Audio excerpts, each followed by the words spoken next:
오늘 우리에게 주신 하나님의 말씀은 구약성경 창세기 26장 31절에서 33절입니다. 다 함께 한 목소리로 봉독합니다. 아침에 일찍이 일어나 서로 맹세한 후에 이삭이 그들을 보내매 그들이 평안히 갔더라. 그날에 이삭의 종들이 자기들이 판 우물에 대하여 이삭에게 와서 알리어 이르되 우리가 물을 얻었나이다 하매 그가 그 이름을 세바라 한지라. 그러므로 그 성읍 이름이 오늘까지 부엘 세바더라. 아멘. 2025년 새해 첫 예배입니다. 새해가 되었다고는 하지만 우리의 일상에 뭐 획기적인 변화나 특별한 일이 생긴 것은 아니죠. 그냥 숫자만 2024에서 2025로 바뀌었을 뿐입니다. 그리고 우리의 일상은 여전히 계속되고 있습니다. 오히려 2024년에 워낙 뒤숭숭하고 또 무거운 일들이 좀 많이 있어서 그 연장선상에서 우리는 2025년 새해를 시작했기 때문에 특별한 어떤 기대감이나 또 희망을 갖기가 좀 힘든 것 같아요. 여전히 나라는 시끄럽죠. 탄핵 군명이도 하고 여전히 전쟁은 계속되고 있고 물가도 오르고 경제도 안 좋고 그래서 뭐 새해가 되었다고 해서 우리에게 뭔가 기대가 있거나 또 희망을 가질 만한 거리가 사실 별로 없습니다. 모든 경제 지표는 다 비관적이고 부정적입니다. 환율 올라가는 거 보세요. 불안하고 불확실하죠. 그래서 우리 예수 믿는 사람들도 이 올해 어떻게 살까 이렇게 걱정과 근심과 그냥 이런 염려를 가지고 시작해야 될까? 또 그건 또 아닐 것 같습니다. 비록 새해를 시작했지만 여러 가지 환경과 여건이 좋지는 않지만 그럼에도 불구하고 우리에게 또 예수 믿는 우리 성도들에게 또 유일하게 붙잡아야 될 희망이 있다면 그것은 하나님이 아닐까 생각을 합니다. 저는 2025년 새해를 시작하면서 큰 기대와 희망을 찾지 못하는 우리 성도들에게 오늘 저와 같이 읽었던 이 본문을 통해서 희망과 위로를 전하고자 합니다. 2025년 새해의 첫 말씀이니만큼 여러분들 이 목사들이 첫 예배 설교를 준비할 때 굉장히 신경을 많이 쓰거든요.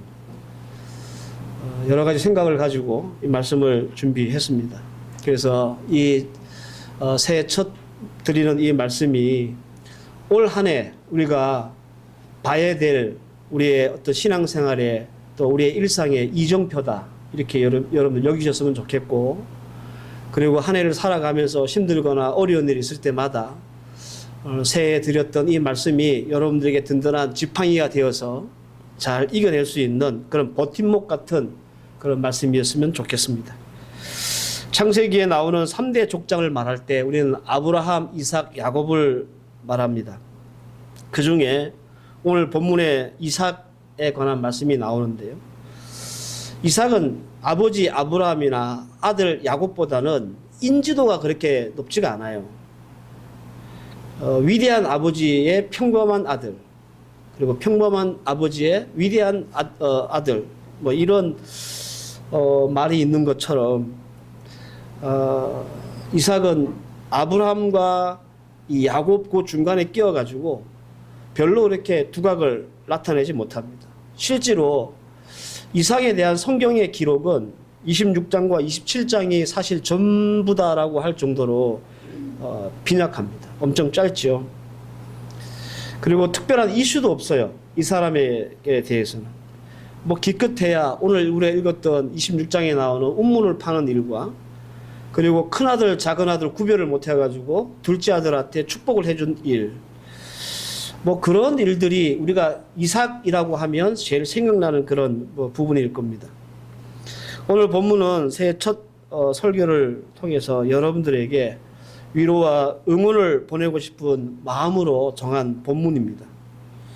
왠지 이 이삭의 처지가 2025년 새해를 시작하는 우리의 처지와 별반 다른 게 없는 것 같아서 오늘 이 본문을 선택을 했습니다. 그래서 이제 이삭의 운물의 사건이 우리에게 또 위로와 울림이 될 수 있으리라 믿습니다. 저는 오늘과 다음 주 2시간 동안 이 야곱의 이삭의 축복이라고 하는 제목을 가지고 하나님의 말씀을 선포할 겁니다. 이삭의 축복이 2025년을 살아내야 할 우리 성도들이 받아 누리는 축복이 되기를 원합니다.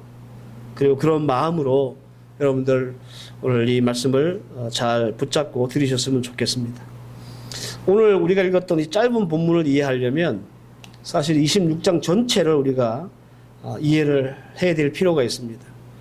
간단하게 설명을 드리면 이삭이 살고 있던 헤브론에 흉년이 들었습니다. 그래서 그 흉년을 피해서 블레셋 땅 그랄이라고 하는 곳으로 이 이삭이 가족을 데리고 이사를 옵니다. 26장 1절에 보면 아브라함 때에 첫 흉년이 들었더니 그 땅에 또 흉년이 들매 이삭이 그랄로 가서 이렇게 말합니다. 그랄이라는 곳은 이삭에게는 그렇게 익숙한 곳이 아닙니다. 그리고 이곳에서는 아비멜렉이라고 하는 실력자가 이 땅을 지배하고 있었습니다. 이 아비멜렉의 성경에 자주 나오는데요. 아비멜렉은 블레셋의 왕을 호칭하는 이름이에요. 사람 이름이 아니라 왕을 호칭하는 이름이에요. 예를 들어 이집트의 파라오, 성경은 바로라고 그러죠. 그리고 로마의 황제를 시저라고 부르잖아요. 그런 것처럼 아비멜렉은 이 블레셋 땅을 다스리는 왕을 부를 때 부르는 호칭입니다. 왜 이삭은 이 낯설고 힘든 땅을 갔을까?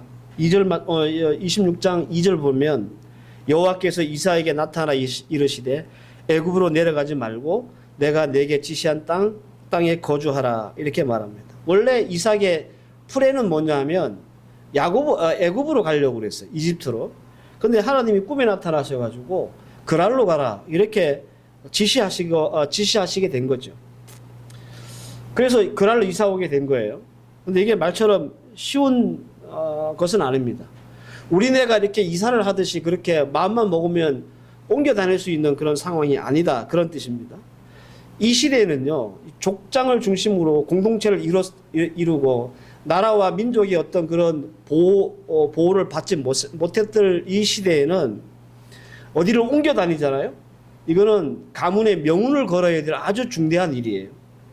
왜냐하면 이 족장 시대에 함부로 터전을 옮겼다가는 패가 망신합니다.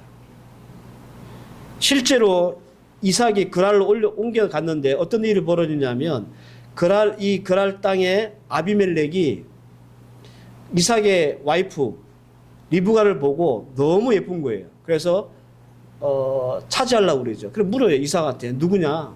근데 아내라고 그러면 될 건데 거짓말 시키죠. 누이라고. 그러다가 뺏겨요. 이런 일이 벌어진단 말이에요.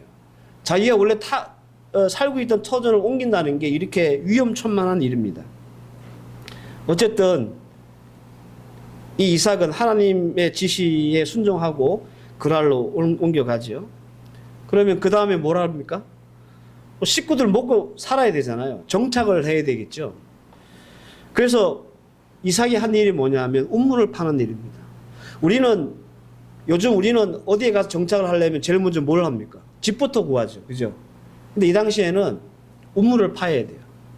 집이야 천막 치고 살았기 때문에 아무 데나 치면 되는데 우물이 있어야 사람도 먹고 짐승도 먹이죠. 삶을 살지 않습니까? 그래서 정착을 하려면 제일 먼저 뭘 해야 되냐면 물을 얻어야 돼요. 다행히 아버지 아브라함 때 예전에 파놓은 우물이 있었습니다. 그래서 이삭의 가족은 순탄하게 정착을 할 수 있었습니다. 그리고 이곳에서 큰 부자가 돼요. 창세기 26장 12절에서 13절 이삭이 그 땅에서 농사하여 그해 100배나 얻었고 여호와께서 복을 주심으로 그 사람이 창대하고 왕성하여 마침내 거부가 되었다 이렇게 말합니다. 원래 이삭의 그 주 업종이 뭐냐면 목축업이었는데 그날에 와가지고 한 번도 안 지었던 농사를 지었는데 하나님이 복을 주시니까 100배나 잘 됐대요. 그리고 마침내 거부가 되었대요. 돈을 긁어 모았다는 거죠. 성공을 했다라는 겁니다. 그런데 이삭의 고난은 이 성공 후에 찾아옵니다. 블레셋 사람들이 가만히 보니까 굴러온 돌이었던 이삭이 자기네 땅에서 부자가 되거든요. 뭘 하든 잘 되거든요.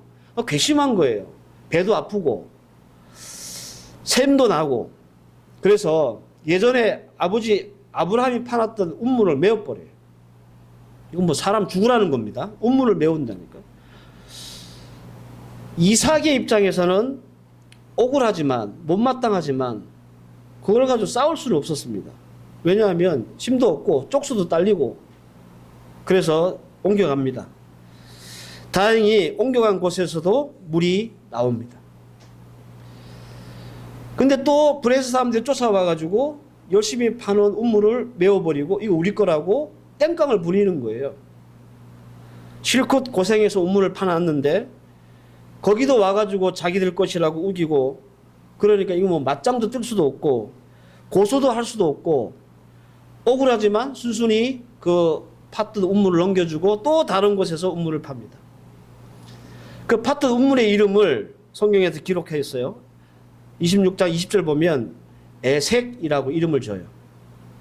그 에색의 운물을 뺏기고 난 후에 이삭은 또 다른 곳으로 가서 운물을 팝니다. 또 다행히 물이 나와요. 그런데 또 브레스 사람들이 와가지고 자기네 것이라고 우기고 이삭을 쫓아내요. 운물을 파기만 하면 개떼처럼 몰려와가지고 브레스 사람들이 방해하고 깽판을 치고, 그러니까 이삭이 얼마나 열받았겠어요. 그럼에도 불구하고 서로 싸우지 않습니다. 그리고 그냥 줘버려요. 그리고 그 이름을 신나라 이렇게 짓습니다. 운물 이름을. 그러니까 신나라고 하는 운물까지 뺏겼어요. 그러면 이제 이삭은 뭐 해야 됩니까? 또 다른 곳으로 옮겨가야 되죠. 왜? 안 싸우고 막 싫으니까 또 다른 곳으로 옮겨가요. 다행히 다른 곳으로 옮겨가는데 거기에 운물을 파니까 물이 나와요. 더 다행스러운 건 뭐냐면 그때부터 브레스 사람들이 괴롭히질 않는 거예요. 그래서 그곳 이름을 르호봇이라고 이름을 줘요. 그 운물의 이름을. 이렇게 해서 성공적으로 정착을 하는 것처럼 보입니다. 그런데 이삭이 무슨 이유인지는 모르겠지만 괴롭힘도 없고 물도 얻을 수 있는 이 르호봇을 버리고 이 오늘 읽었던 본문 브엘세바라고 하는 곳으로 이동을 해서 거기서 정착을 하게 됩니다. 뭐 했습니까? 또 운물을 파요. 오늘 읽었던 본문 32절에 나오죠. 여기서도 물을 얻었더라. 성경에서 그렇게 기록하고 있습니다. 그런데 참 이상하게도 이 브엘세바에서 운물을 팠을 때는 어떤 일이 생겼냐면 그동안 늘 쫓아다니면서 괴롭게 했던 사람들, 블레셋, 아비멜렉과 그런 사람들이 찾아와가지고 우리 당신하고 싸우기 싫으니까 여기서 당신하고 우리하고 화친 조약을 맺읍시다. 언약을 맺읍시다. 그렇게 얘기를 합니다. 그래서 언약을 맺어요. 오늘 읽었던 본문 말씀이 그거예요. 이 언약을 맺고 나서 아비멜렉은 떠나고 이삭이 그 자리에 남았다. 그런 말입니다. 여기까지가 26장 전체의 줄거리입니다. 제가 이 긴 얘기를 짤막하게 여러분들에게 전해드렸는데 여러분들 이 내용을 꼭 기억하고 계셔야 돼요. 그래야 오늘부터 선포할 이삭의 축복이 뭔지를 여러분들이 분명하게 붙잡을 수 있기 때문에 그렇습니다. 제가 여러분들에게 줄거리를 말씀을 드렸는데 여러분들 이 말씀을 통해서 하나님은 우리에게 주실 그 말씀의 교훈이 뭘까? 또 우리가 붙잡아야 될 도전은 뭘까? 이 이삭의 행동을 통해서 우리 주님께서는 2025년을 시작하는 우리에게 무엇을 말씀하고 싶어 하실까? 오늘은 한 가지만 말씀을 드리겠습니다. 그것이 뭐냐면 과거와 싸우지 말라는 거예요. 2025년 새해를 시작하는 우리에게 우리 주님께서는 이 이삭을 통해서 말씀하십니다. 과거와 싸우지 말라. 앞서 말씀드리고 설명해 드린 대로 이삭은 운물과 관련해서 여러 번의 에피소드를 만들어냈습니다. 운물이라고 하는 매개를 통해서 이삭은 성공과 실패를 맛봤고 기쁨과 좌절을 경험했습니다. 그렇죠? 운물을 파는데 물이 나왔으면 그 기쁨이고 성공이잖아요. 근데 브레스 사람들이 와가지고 그걸 메워버리고 쫓아내면 그건 실패고 좌절이잖아요. 그러니까 이삭은 이 운물을 매개로 해서 기쁨도 없고 슬픔도 없고 이런 경험들을 갖게 된 거예요. 우리도 여러분들의 생업을 통해서 때로는 기쁨도 얻기도 하고 때로는 좌절도 맛보기도 하죠. 그런 것처럼. 그런데 이삭은 이 운물에 관련해서 행동했던 것을 가만히 보면 그는 절대로 과거와 싸우지 않았다는 거예요. 그가 처음 팠을 때 그 운물 있잖아요. 그게 에색이라고 하는 운물인데, 근데 그걸 와가지고 사람들이 막 메워버리고 쫓아버리고 막 그러는 거예요. 우리 같으면 눈 돌아가죠. 이게 어떻게 판 운물인데 이게 생명줄이잖아요. 예, 당시에는 죽으라는 얘기잖아요. 운물을 메웠다는 말은. 그런데 우리 같으면 이게 눈 돌아갈 일이고 멱살 잡고 싸울 일이고 고함칠 일이고 고소할 일이고, 예? 그런 일이지만 이삭은 안 그래요. 여러분들 이 운물을 파기 위해서 얼마나 큰 노동과 큰 오랜 시간이 걸렸겠습니까? 뭐 파면 나와요? 그게 아니잖아요. 한두 번도 아니고 뭐 한 번이다 그러면 그럴 수 있다 이렇게 우리가 생각할 수 있지만 이게 지금 몇 번째예요. 아버지가 팠던 운물까지 포함해서. 그런데 이삭은 왜 그랬어? 그러면서 그들과 싸우지 않는다는 거예요.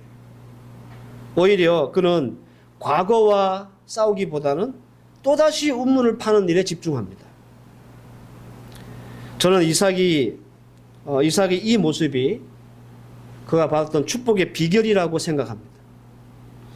2024년 우리의 과거에는 성공과 기쁨과 평안도 있었지만 반대로 실패와 낙심과 걱정도 있었습니다.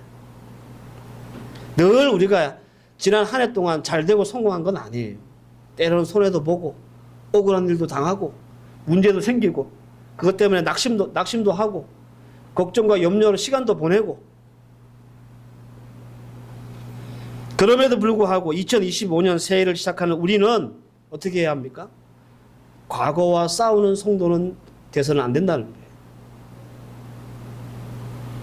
왜냐? 과거의 성공과 싸우고 있으면요, 내가 작년에 이렇게 성공했지, 이렇게 잘 됐지, 이렇게 기쁜 일이 있었지, 이거 자꾸 우리가 싸우잖아요. 그러면 도취돼요. 내가 예전에 이뤘던 성공에 도취돼요. 그래서 2025년 내가 파야 될 운물을 파지 못해요. 왜 우리가 과거와 싸우지 말아야 되냐 하면 우리가 과거의 실패와 싸우고 있잖아요. 내가 옛날에 힘들었던 것, 작년에 힘들었던 것, 억울했던 것, 못했던 것, 이런 것 가지고 계속 우리가 싸우면 우리는 피해의식, 패배의식만 갖습니다. 2025년 새해 아무것도 할 수 없습니다. 이렇게 과거와 싸우는 자는 2025년이라고 하는 운물을 절대로 팔 수가 없는 거예요. 그럼 이삭은요, 어떤 사람이냐면 과거에 나를 섭섭해하고 걱정하게 만들고 낙심하게 만들고 이거 하는 결별하고 내가 오늘 뭘 해야 될까? 또 삽을 들고 운물을 파는 일만 집중한 거예요. 그러니까 계속 리셋을 하는 거예요. 리셋. 초기화하는 거예요. 다시 시작하는 거예요. 새 출발을 하는 겁니다. 2025년이라고 하는 운물을 파기 위해서 삽을 들지 않는 자, 샘물을 얻을 수가 없습니다. 만약 이삭이 과거와 싸우는 사람이었다면 그에게 브엘세바의 은혜가 있겠습니까? 없죠. 과거에 우리가 성공했던 그 성공을 올해 우리가 이루기 위해서라도, 혹은 과거에 우리가 실패했던 그 실패를 올해 다시 반복하지 않기 위해서라도 2025년 새해 우리가 뭘 해야 되냐면 과거와 싸우지 말고 2025년 다시 운물을 파는 자가 되어야 한다라는 겁니다. 이것이 여러분들 이삭을 통해서 우리에게 주시는 교훈이에요. 우리가 파야 될 운물은 많습니다. 여러분들 생업의 운물 있고 가정의 운물이라도 있고 우리의 신앙과 믿음과 예배의 운물이라고 하는 운물도 있죠. 네. 예전에 여러분들 예배 생활 잘 못했습니까? 기도 생활이 안 됐습니까? 과거와 싸우지 말고 다시 시작하세요. 다시 운물을 파세요. 작년에 오늘 우리의 생업에 어려움이 있었습니까? 장사가 잘 안 됐습니까? 마트가 힘들었습니까? 다시 우물을 파세요. 우물을 파는 사람에게 가장 큰 보상은 뭘까요? 물을 얻는 거잖아요. 그죠? 열심히 팠는데 물이 안 나온다. 그럼 생고생 하는 거잖아요. 근데 여러분들 26장에서 하나님이 지속적으로 주고 있는 메시지가 있어요. 그게 뭐냐면 우물을 파라. 그러면 내가 물을 주겠다. 이거예요. 여러분들 이삭이 가는 곳곳마다 물을 얻었어요. 이게 중요합니다. 이게 하나님 우리에게 주신 메시지예요. 이삭이 과거와 싸우지 않고 우물을 팠고 팔 때마다 샘물을 얻었습니다. 19절에도 이삭의 종들이 골짜기를 파서 샘 근원을 얻었더니. 근데 이게 여러분들 쉽습니까? 쉬운 일 아니에요. 요즘도 기계가 좋아지고 기술도 좋아진 요즘도 우물 파는 거 쉽지 않아요. 근데 이 고대 시대에 파면 우물이 나올 수 있겠습니까? 이게 적중률이 100%예요. 이삭은 그냥 파기만 하면 무조건 100% 물이 나오는 거예요. 이걸 이삭이 특별한 노하우가 있다고 우리가 봐야 됩니까? 아니죠. 하나님의 특별한 인도하심이 있다고 봐야 되죠. 어디를 파든 그건 문제가 되는 거 아니에요. 전혀 물이 안 나올 것 같은 곳을 이삭이 팠어도 하나님은 거기서 물이 나오게 하실 분이기 때문에 그렇습니다. 하나님은 반드시 샘물을 얻게 하시는 그런 보상을 우리에게 주신다는 거예요. 어떤 자에게? 과거와 싸우지 않고 우물을 파는 자에게. 하나님은 다시 우물을 파는 자에게 맑은 샘물로 보답하시는 분입니다. 믿으시기 바랍니다.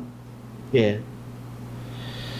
사랑하는 성도 여러분, 아무것도 하지 않으면 아무 일도 일어나지 않습니다. 여러분들 2025년 새해 한 해 동안 아무런 삽질을 안 하잖아요. 그러면 여러분들에게 얻어줄 수 있는 건 아무도 없어요.